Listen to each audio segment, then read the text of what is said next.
let me talk for a second about the writing of this book, because I've written a fair amount, and I haven't written many books. I've edited a lot of books with colleagues, but I haven't co-authored many books with a colleague.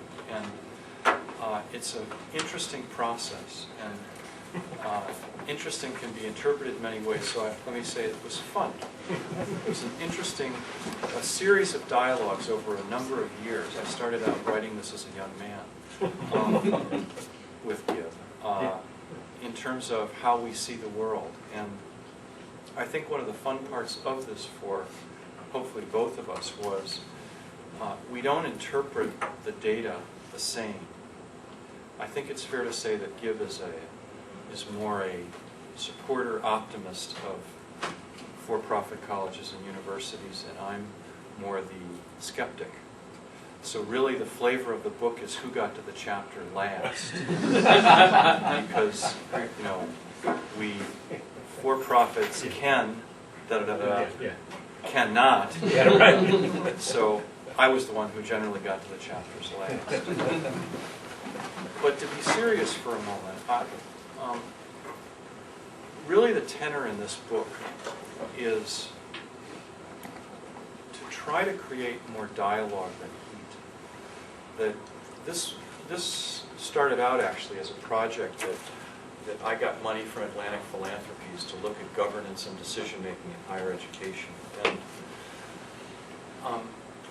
And I think it would be fair if we were to wander around SC, that if you were to ask faculty in what we call TCUs, traditional colleges and universities, about for-profits, in general, the response is a knee-jerk, oh, that's horrible. I just think that for-profit higher education is just horrible. And we also have spent a fair amount of time talking with faculty and administrators, the guys who run for-profits. And the dialogue over there is, oh, those traditional colleges and universities are so old-fashioned. They just don't know what they're doing. They need to get with the program. Let's hurry up and, you know, we're the future. And when we would talk with folks at the for-profits, and they would say things like, you know, we found that not only do you need like a teaching model, but if you engage students out of class, that's a really good thing. And we go, well, yeah. I mean, traditional colleges and universities know something about that. And they go, really? Whoa, that's interesting. And at the same time, when we talk to traditional colleges and universities, and they would go, for-profits, don't like it, not going to happen, distance learning is wrong. And we'd go, yeah, but 80% of for-profit colleges and universities aren't by distance learning. They're classrooms and faculty. And in fact, most of the individuals who teach in for-profit colleges and universities are faculty who have some relationship with traditional colleges and universities, like you retired and you want to teach a class. So we're trying to move from disdain to detente. I also think that, and the case we're trying to make with traditional colleges and universities, is they're not going away. I think there's a lot of hope in the traditional world to think, if I just sort of ignore this, we're going to, you know, they'll go away and it's not going to bother us. And the reality is, they're not going away. Millie Garcia is now president of Cal State Dominguez Hills. Millie was president of a for-profit, Berkeley College in New York City. That's a for-profit for 100 years. So they have a long history. There are many different formations right now, and one of the things we're trying to figure out is what is the taxonomy of those, how would we think of for-profits, because once upon a time for-profits were what, when I was a kid, my mom would use the back of the matchbook cover that would say, become a barber in 6 weeks. You know, and that was a proprietary institution which was a for-profit.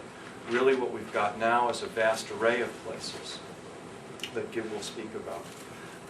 At the same time, when we started this, the Republican Congress was dealing with the Higher Ed Reauthorization Act. And there are a variety of federal initiatives that impact for-profit colleges and universities.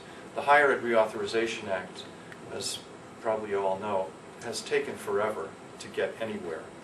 The Republicans never passed it, and the Republicans, by and large, just adopted the language of the lobbying group for the for-profits in terms of things about how do you get money.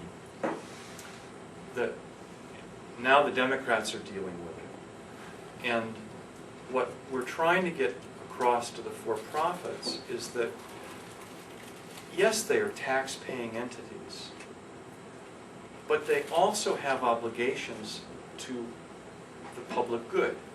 Now, I'd like Gib to talk about various slides for a bit.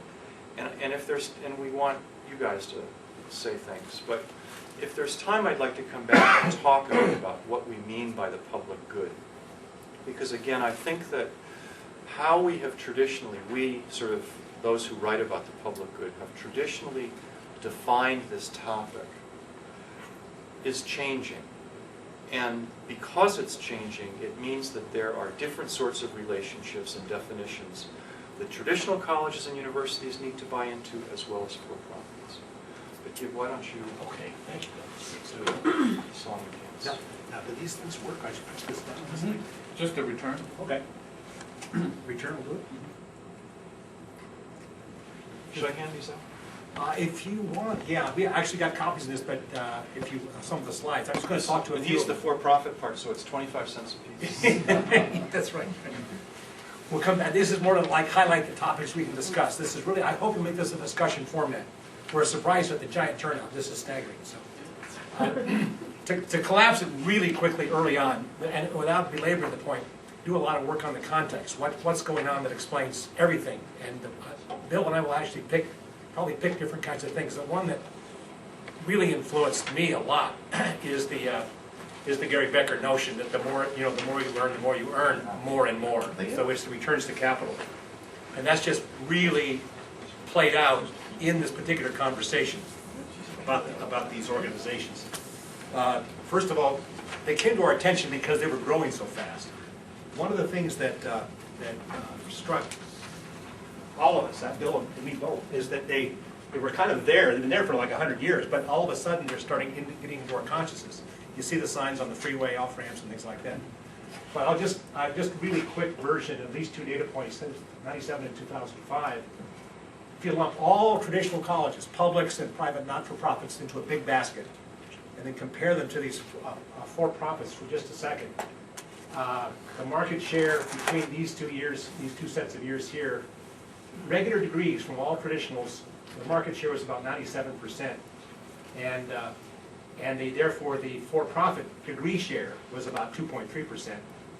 They were doing largely non-degree certificate credential kinds of work, and traditional colleges had about half of that market, and for-profits had a little less than half of that market.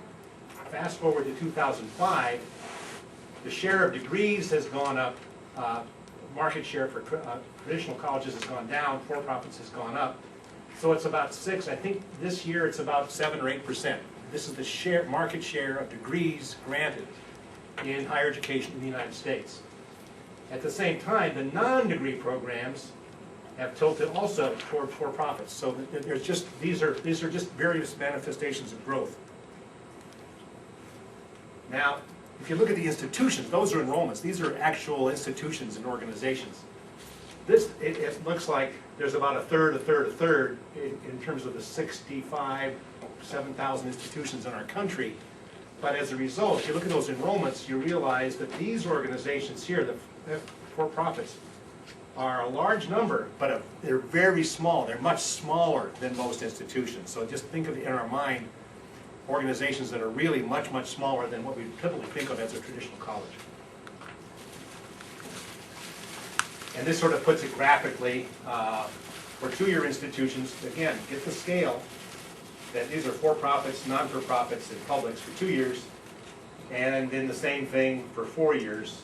Small but growing fast, making some points we'll talk about in a second. So those are the small ones, a lot of small ones, but there's aggregation and consolidation and merger and growth. And really the focus of these is not these many little institutions, which we kind of come to sort of say, a lot of little, like the Barber College and the Cosmetology College, but the big publicly traded corporations, University of Phoenix, DeVry, ITT, and so on, Career Education Corporation. And so it's actually, this is just a quick summary of growth. This is all on the growth theme, that in 1995, these were the largest universities by degree enrollments, and they're the classic ones are here, University of Arizona, Ohio State, and so on. Fall 2001, 25% of them are for-profits in the largest institutions. And these have all grown significantly since 2001, but this just gives you the array of data. Apollo DeVry, Career Education Corporation, Education Management Corporation, and University of Phoenix Online as a separate organization. If you lump all these for-profits together as a category, taking about a 10-year span, and you sort of compound average growth rate, it's about close to 50% per annum. So it just compounds in growth. That's what brought us to our attention. It's kind of like, this is very small, but it's coming on very fast.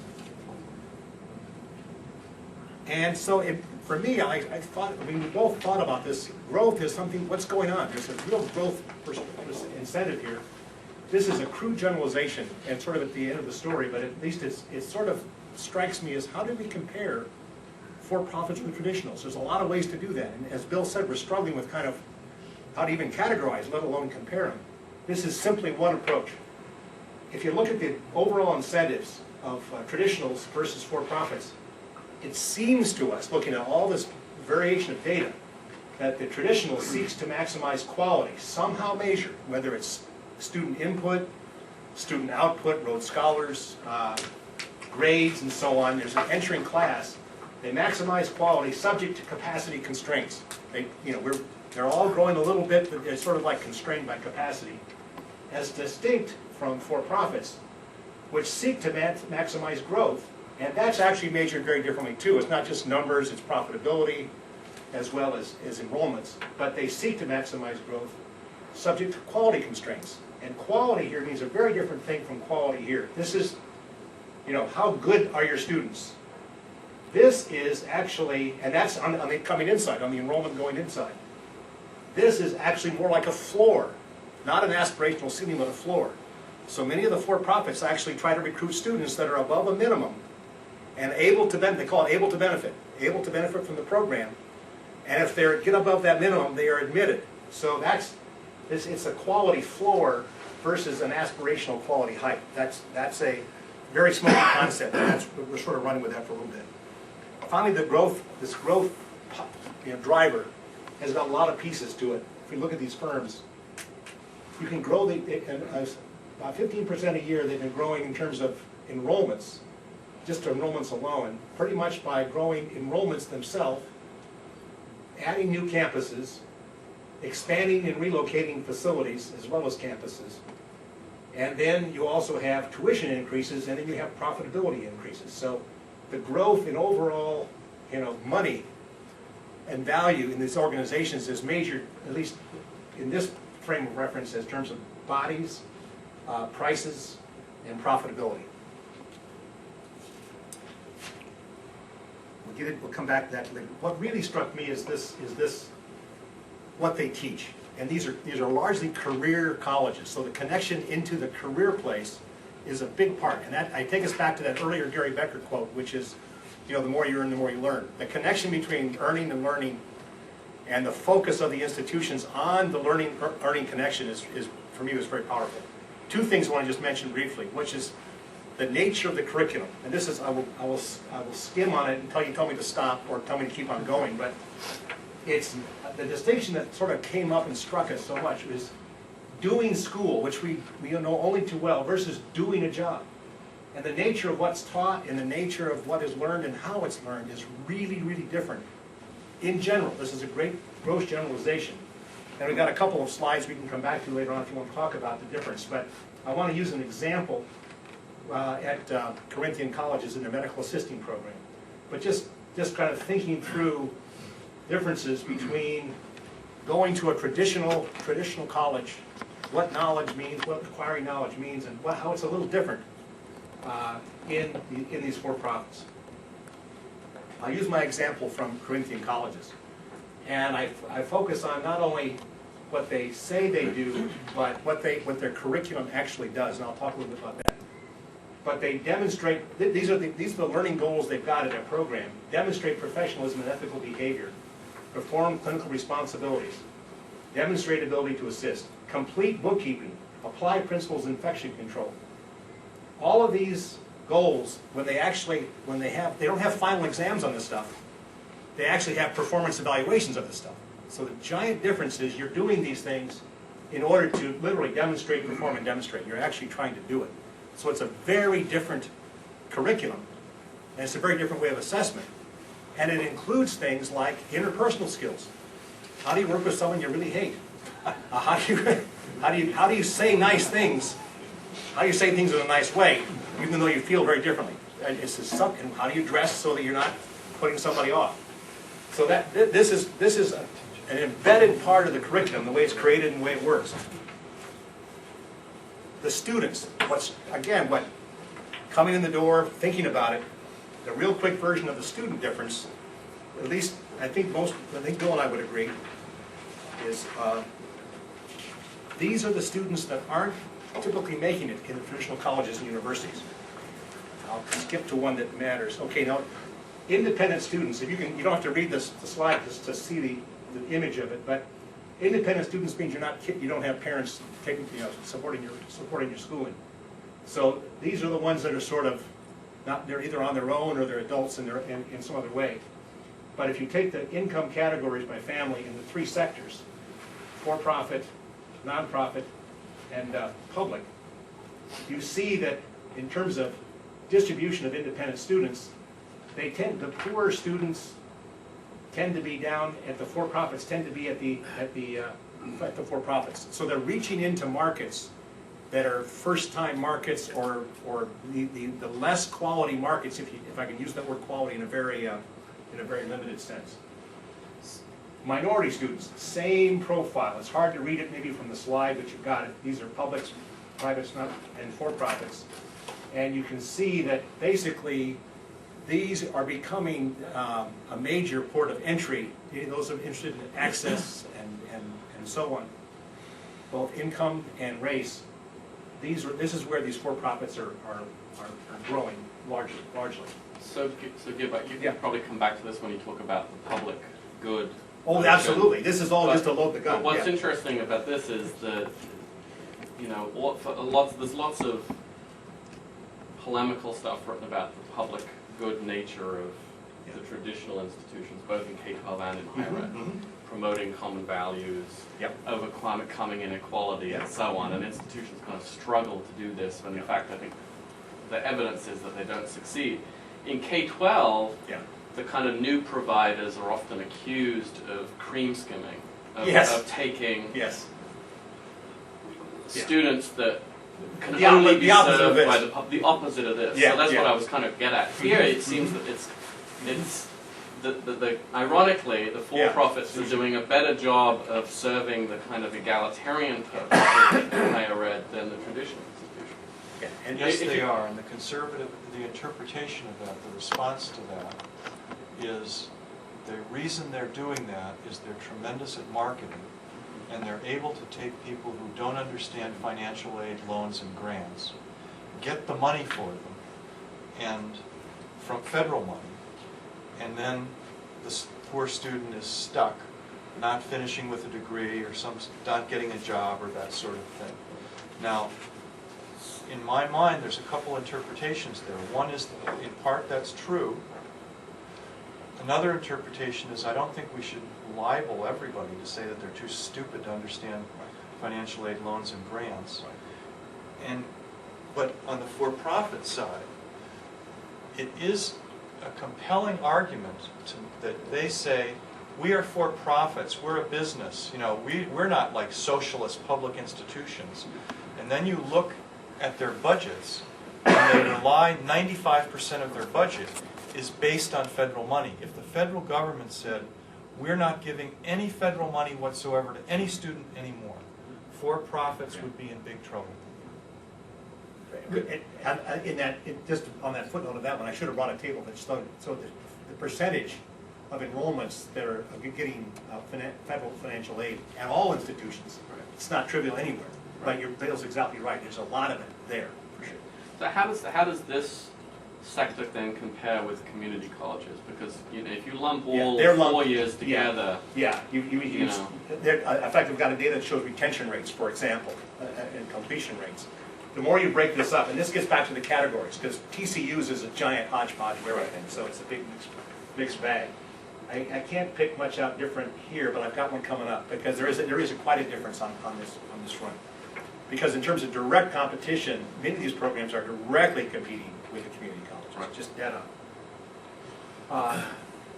To Thomas and Bill's point generally, this is another, it's very difficult to kind of get this with any degree of assurance, but the argument that comes back again and again is you go to these schools and you're going to get skill training in a way that gets you a job and you're going to make more money. That's the argument and the mantra that runs through this time and again. Which jobs, how long the program is, what it costs, those are all details. But the driver of that is exactly that. This is one person's estimate of return on education investments for 3 different kinds of programs. Notice be critical of how they're lumped. This is an average return on investment, on educational investment for various bachelor's degrees. This is all U.S. bachelors. This is an estimate at one point in time of if you got a bachelor's degree, how much more would you earn? What would be the earnings differential? This is the same number for for-profits. This is the same number for computer-related bachelor's degrees, no matter where you got the degree. So all it is simply saying is these are measures of the connection between the schooling and the workplace that drive the logic and the selling point and the marketing of these organizations. Again, connected to this is the school-employer relationships, and I'll skip past that one, it's too hard to read. But the plethora of these skills is just phenomenal. I all the way from accounting and acupuncture, alcohol, drug abuse counseling, training and sports medicine. We've got some programs like that at SC. Anyway, adult and continuing teacher education, so all the way, these are the A's down to the W's. Sports medicine, veterinary assistant, animal versus what? I don't know. And down to word processing. But the message is not the skill connection and not the program connection. It's the fact that these institutions, because of their corporate structure and their multiple campuses, especially the big publicly traded ones, are able to add on and drop off programs rather rapidly and expeditiously. And if you just take, I'll compare 2 slides here. One is simply the fastest growing occupations per one analysis, and they're very heavily 2 categories, medical and computer. Just sort of take those 2 broad lumps as rapidly growing fields. If you then look at the rapidly growing programs adopted by for-profits in 2003, and I guess you could call massage therapy medical, so that's fine, but basically it's mostly the same thing, computers and health related. So those are they're actually tracking. And the way they do that is they have these local employment groups that are actually employers. And this connection is actually I'll come back to that really quickly. If you go to a place like a traditional college, you really have the education that happens totally here, and then somehow connections get over to the career. Basically, a student gets a degree and then somehow finds a job and so on. And maybe they major. Maybe this is the connection where they try to choose a major and then they somehow get closer to that and they get a job. The main groups in these for-profits are occupational specialists in a region, in a labor market, basically. Faculty that are hired from the same labor market in the same occupational specialties. The students are then placed with employers in the same specialties in the same region. And those programs are evaluated by employee boards in the same region. So what you have is this sort of both highly integrated, interconnected, regionalized sensitivity to the labor marketplace, which allows them to sort of change their curriculum, update it, modify it, sell it, recruit students, and so on. Lots of community colleges try to replicate that virtuous circle. Yeah, yeah. Right, with contract training and boards of employers overseeing the program. So why do they appear to not be able to respond in the same way that the for-profits? The stuff I've read, because I couldn't find much, I really could find very little on traditional community colleges. And the 3 or 4 arguments all boil down to, I think there's these 4 missions that community colleges have, only one of which is job training. And in fact, one of them was, I think a guy, I forget who wrote it, but long story short, there's a fear that job training would sort of push out the other 3, which is, going on to higher ed and so on and so forth, or simply consuming courses. So it's that I track it to sort of mission versus a focused mission versus sort of comprehensive. Community colleges are closer in model, organizational model, to public state universities than they are to private institutions, much less for-profits, both in terms of faculty role in decision-making, unionization of everybody. I mean, again, I'm not saying it's right or wrong, but the thought that you're going to shut something down in this semester and start something up next semester certainly doesn't happen in this building. And the community college is closer to us than it is. Yeah, absolutely. For-profit. And they're heavily public, which makes it even more likely that that may be difficult. Yes, please. How did you, for your work or people looking at this, categorize traditional universities such as UCLA, who has a huge extension program, it's totally for-profit and is not degree granted? Actually, it's not for profit. It's revenue seeking, but it's a not-for-profit organization. Okay. Well, within our continuing ed that we hope to be for-profit. I mean, no, actually, revenues. Okay, so revenue. 30 seconds. The only. I mean, this. Okay. Maybe my terminology is off. Yeah. But are there instances then in institutions where there could be 2 models at play at the same time, and how would they be counted? Perfectly well said, Pam. Okay. Virtually all institutions are revenue seeking. Yes. And I mean, you pick your category, you're going to find revenue-seeking behavior from sales, not from appropriations. I mean, from appropriations for sure, but also from sales. That's what you're referring to. And more of that is better, especially if it's greater than the expenses. That's a given that defines everything. For-profit is an organizational category, and it's not that they're seeking net revenues and the others aren't.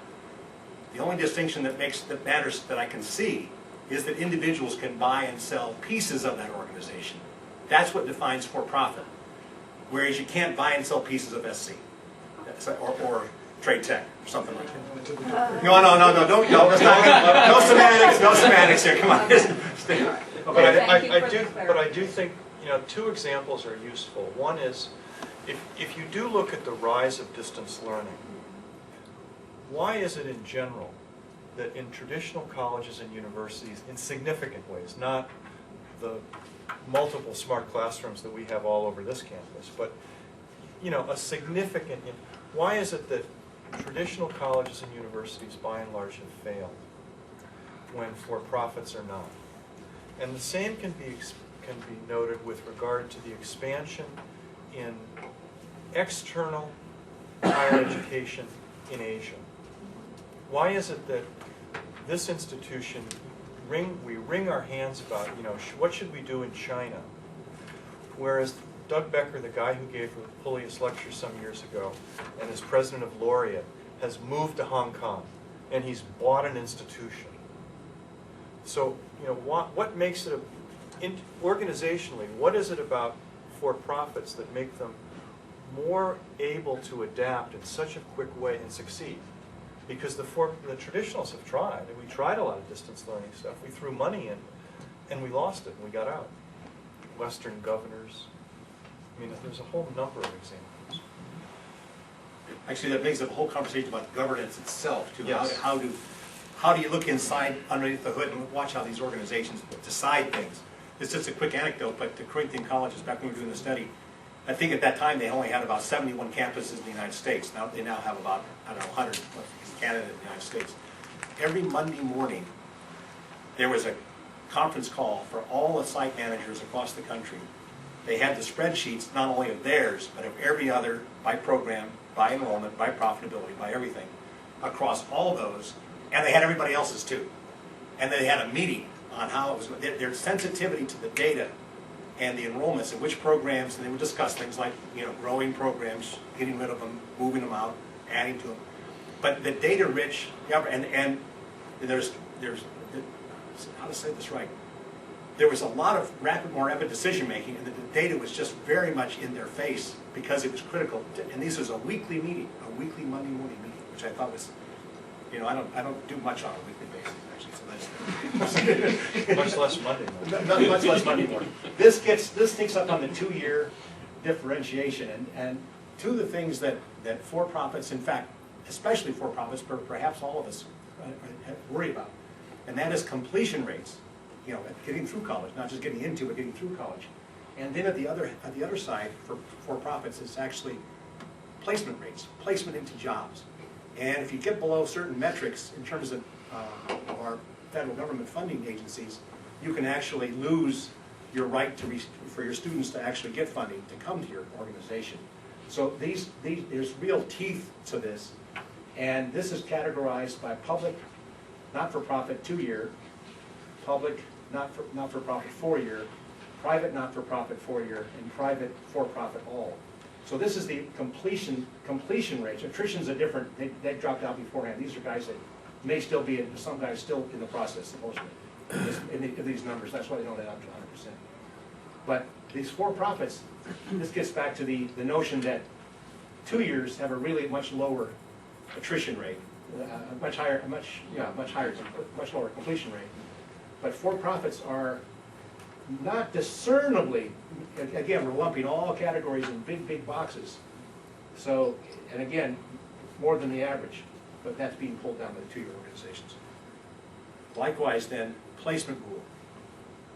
A certain fraction of, and by the way, notice the incentives line up perfectly.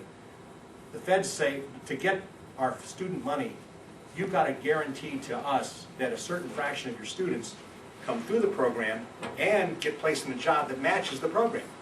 Pretty basic stuff. So there's a whole set of monitoring that is connected to the accreditation system that feeds back to the Department of Ed. But basically it's a 70% placement rule, and these are data for 1 year for some of the big publicly traded ones where we can grab the data at one time. So it gets back to the incentives, because they actually use this stuff for better or worse in their arguments, in their marketing, to get students that don't know any better in. We've got a great placement rate, and whether it's, you can say whether it's true or not true. And it would be nice to save to a future conversation, I'll turn it back to Bill, but where are these, we've treated for-profits as a big bundle of stuff. And I think that there's some differentiation taking place that we might want to talk about later on. Bill, back to you. Why don't you just stand there? Okay. So we can have, and I can shoot arrows at you. No, and we can. I got the laser gun. So. We can have questions. Yeah. And maybe even answers. Let me just say a couple things. In terms of information, and since this is hot on my mind, I'll give an example. Last night I got from a colleague at Penn a report that the president and provost had done at Penn in terms of hiring faculty of color over the last 5 years and the percentages that they're doing. Now, the report is replete with administrative language. We've doubled the number of such and such, so it's gone from 2 to 4. But the report is public, and it's public internal to the university. So when I got it, I forwarded it to various senior administrators at the university here, and I said, look at what Penn has put out.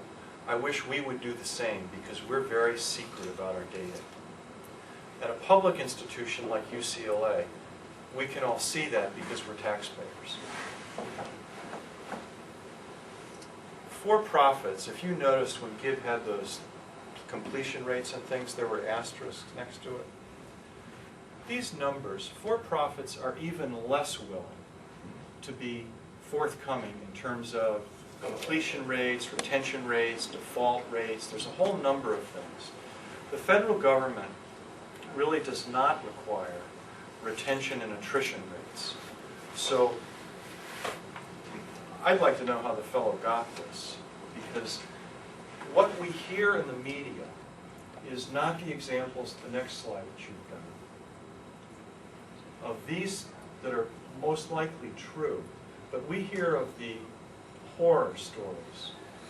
The guy who gets fired from the University of Phoenix and says that, you know, he was paid a bonus for asses in classes. Every seat that he could fill, he would get more money. And the question, I think, oftentimes is that the rule, or is that the exception to the rule? I think it's fair to say that it happens at a higher rate in for-profits than it does in traditional colleges and universities, especially publics. At the same time, what Gib inferred a moment ago is absolutely true. It's certainly true that I can sucker you in and you're not going to get a degree, but their good name survives on that. So if they don't succeed in placing students, they're going to go out of business. And many of these will go out of business. I think, you know, for-profits right now are the fastest growing tertiary education component in the higher ed universe, even though they're just an itsy-bitsy number. But what we're going to see is very different conglomerations over the next 5 or 10 years. If you remember the slide Gib had in terms of bachelor's degrees and money, the one over here, it's all bachelor's degrees. I majored in English at Tufts. I'm over in this slide over here. That's why the number's low. And the computer is the skill level one. So some of us are sitting in the audience going, education, higher education is not just about jobs. It's also about love of learning. It's also about in preparing us for citizenship. I agree with that. I believe it. But to say that doesn't mean that in every single classroom, in every single institution in America that's happening, or necessarily should happen. That if there's an auto mechanics class, or massage therapy, whatever, in a community college, or Cal State LA, or SC, it's not going to look that different from what the for-profits are doing. So is there space in a rapidly expanding universe in terms of the need for higher education? Is there space for for-profits? And I think the answer is absolutely positively yes. This is not a declining market, it's an expanding market. Then the question becomes, what's the responsibility of the for-profits to the larger public good? And we can talk about that, but why don't we stop and have disagreements? Well, I don't know if I'm going to disagree, but I'm curious to, I mean, you've painted the picture here, and I don't know if that's what your intent was, to have this bifurcation, you know, of the TCUs. And This time it was, yeah. Yeah, and so I'm curious, in that dialectical relationship, in that interplay between the two, and in the evolution of perhaps hybrid.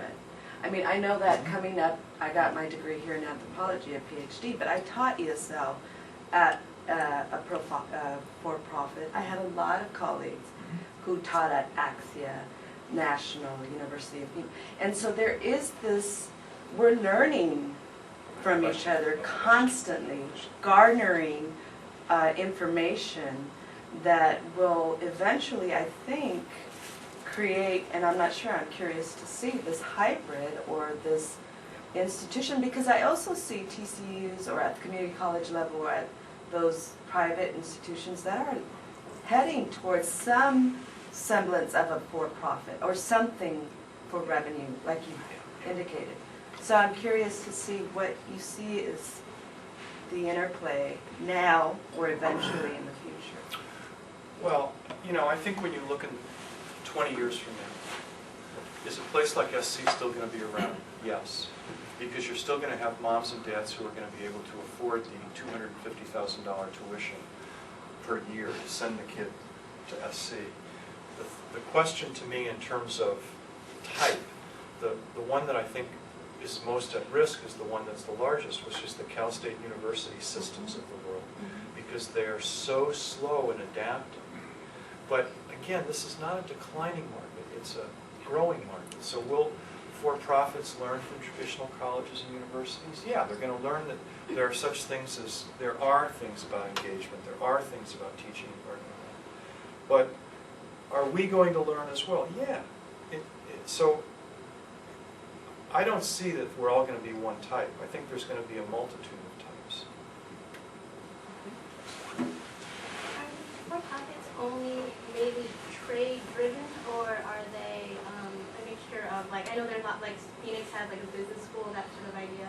And for those, is there advancement into a grad program, like at SC or any other school, if they have a degree from University of Phoenix? And the other question is, do other businesses that, other than, like, I understand if you're like an automotive tech, you get a degree and you can work at an automotive institution, but for something like a business program, like you work at Deloitte and Touche, like, if they saw your degree, does a degree have value versus a degree from a traditional institution?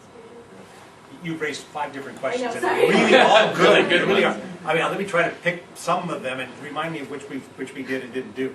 But so give me one of them again. No, I'm just kinda, I guess is there room for educational advancement if you have a degree from for-profit?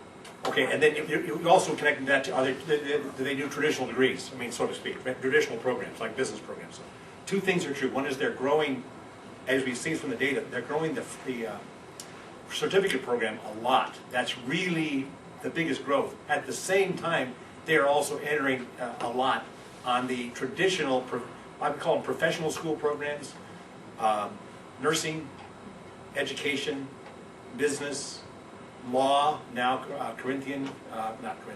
Kaplan.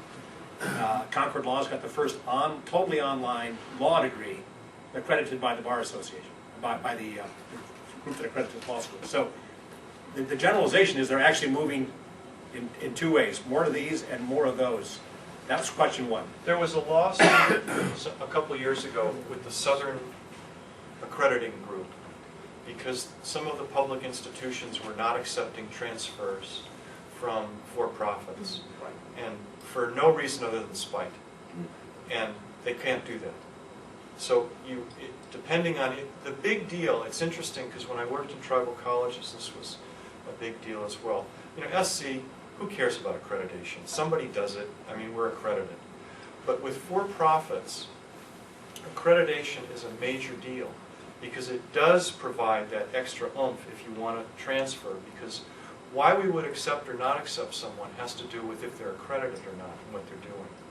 Now, another example related to what Gibb just said is Walden University is entirely online. It's based in Minneapolis. It's one of the places we looked at. They offer a PhD in psychology. Now again, one of these slides that Gibb had, that online degree has a higher percentage of African American graduate students than virtually any psychology program in the country. And they do get jobs. The interesting thing, and all of the faculty are ex-faculty. So they had me come in and do faculty development, and I was like, wow, what am I doing here? And in the conversation I had with them, I said, what kind of students do you get? And they said, we only get students who can work in teams. We're not, sometimes you just want to pay, the student wants this and they just want to do things on their own. And we can't do that. That's not the way our curriculum's designed. And I'm thinking, well, the protocol's not getting me where I want to go here because I thought this was a distance learning thing, and she says that everybody's working in teams. And I said, what's the deal? And she said, oh, that's what we do. She said, everybody works in teams from around the country. There's real-time learning, but after that, they have to meet in teams. So you're in Memphis, I'm in Chattanooga, and you're in New York City, and we're working throughout the week on that. Well, I mean, the model is a really successful, real model that works. And then just to come back to your comment, more than the amalgamation of institutions, what Gibb just referred to is what I see happening. It's not that a place like USC or Cal State LA is necessarily going to go out of business. It's that education is going to go out of business. That the provost or the president at a place like this is going to say, gee, what's going on in the Rossier School? You used to have such a viable master's degree. where are they all going? And unless we define ourselves with regard to niche and quality, where they will go is in a profitable manner over to this place. So what you're going to see is different kinds of degrees. What is it that can be profitable and quality driven at a place like this? How do you define that at a place like Cal State LA? And what is it that the for-profits are going to grab? Because they're not going to be doing the standard English degree. Is it possible that they could get the best lecturers in the world on general education and English 101? You bet. And then all of a sudden, what do we do? See, that's the good thing about this, is not to go, oh my God, you know, but to realize that this is such a dynamic market, that there's so much happening that we got to grab and get on. Actually, to build in your point too, these are things that struck me more recently from the book, but we can stay on that with that, but the connection of these artificial distinctions between PCUs and F, that is our artifact. We've actually put that up there to sort of help us. But what I really start seeing, especially this middle category, but all of these for me, we can unpack if we want. But the relationships among them now are starting to happen in really interesting ways, and so that to me is the thing to watch. And that's where we're getting on. Yes, Lloyd. And if I could make a comment with respect to convergence or lack of it. The finances of institutions such as this are absolutely at the ragged edge. A smallest change in government policy could drive all but the top 10 major research universities into a major deficit position. And I gave a talk at the Aspen Conference on Higher Education, which has a lot of CFOs in it. And the basic thrust of my talk was that we had made losing money into a surrogate for quality. And this is spread around the CFO community at the most rapid rate. But in fact, we lose money on every single thing we do. Yeah. Not football. We try. Maybe not us. And to me, the only solution to that problem is to change our mission in some way, such that there is some part of our mission we can actually make money on. Yeah. Otherwise, we're just doomed, or at least otherwise we depend entirely on the Congress not taking the kinds of steps it looks like it's going to take. Right. We depend upon financial circumstances that happen. And so I think I think we are going to look a lot more like the for-profits in 10 years, or else we won't be here. Yeah. For financial reasons, not Yeah. It's that distinction for me between sort of looking upward to the government for support, appropriations, student financial aid, and so on, versus out to the market for basically sales. And that's your notion. That's what we're doing, is doing more of that. Yeah, I just had a kind of public policy question. So I'm a taxpayer and I'm paying for a lot of money for the community colleges, and I'm paying federal taxes that go to student financial aid that drive the growth of these institutions that then go into the pocket of the shareholders that invested and bought these companies. So as I think about coming from a public policy standpoint, what's the right mix of resources? I mean, my natural instinct is always kind of against public monopolies. But in this case, where it's for-profits, you know, kind of what, am I just transferring my tax dollars to wealthy shareholders, and is there a way to kind of get that mix right? Because we haven't really had that kind of debate. It just happened.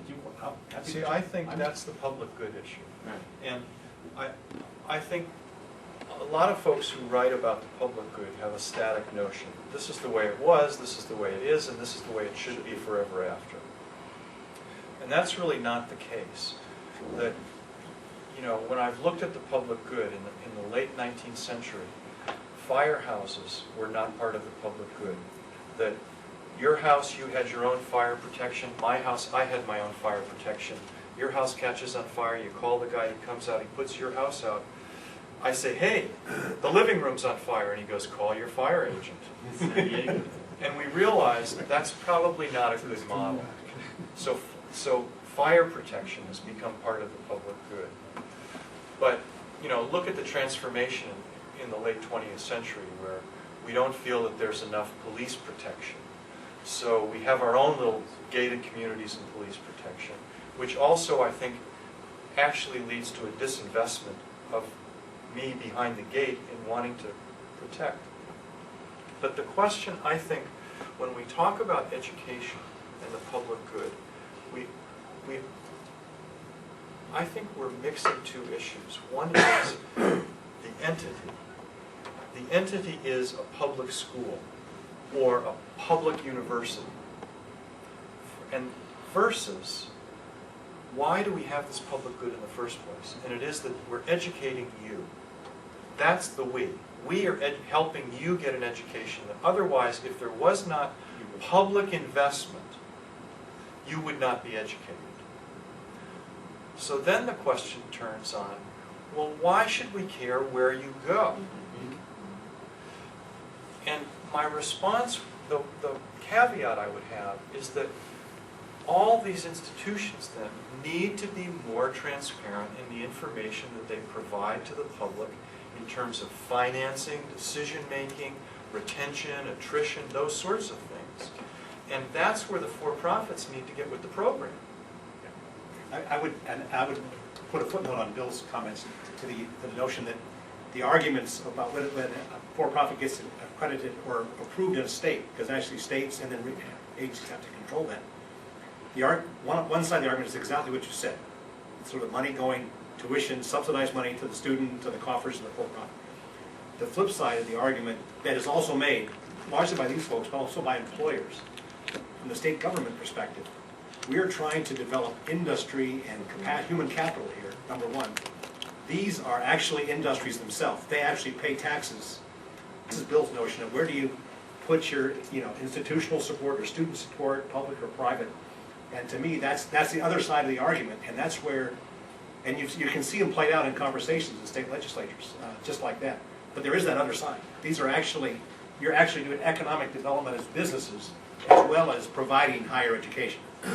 And see, if these institutions were havens for the upper middle class, that it was a cheap way for the upper middle class to grab federal dollars and go to this institution and get the degree, I'd have a problem.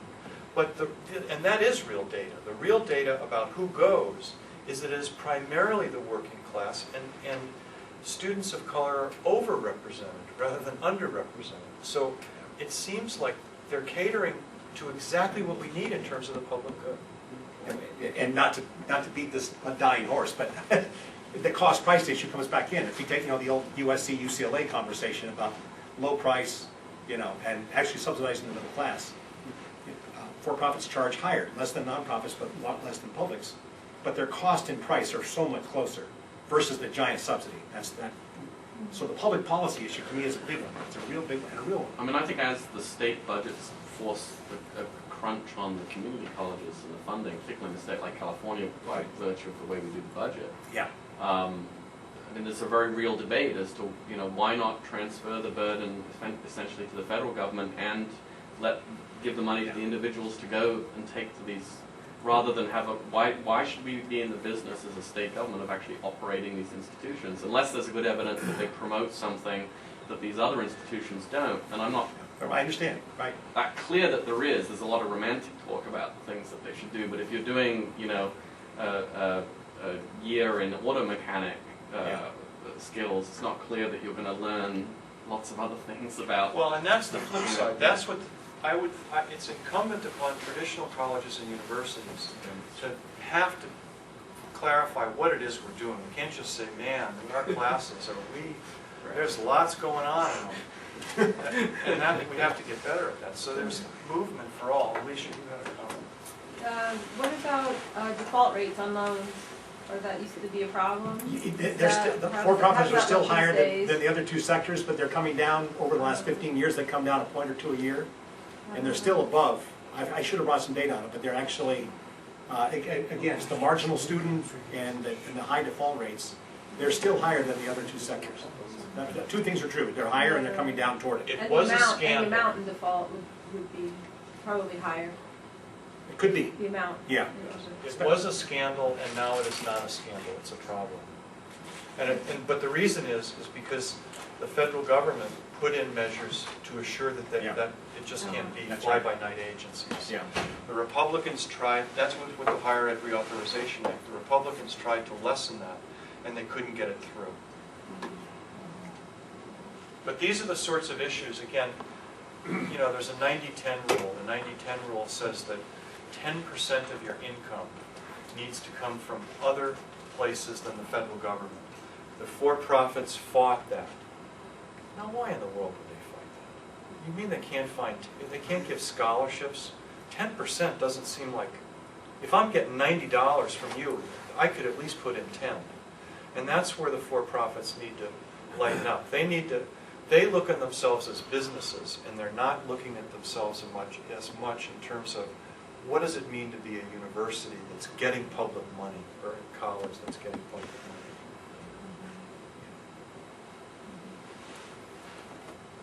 Any other questions?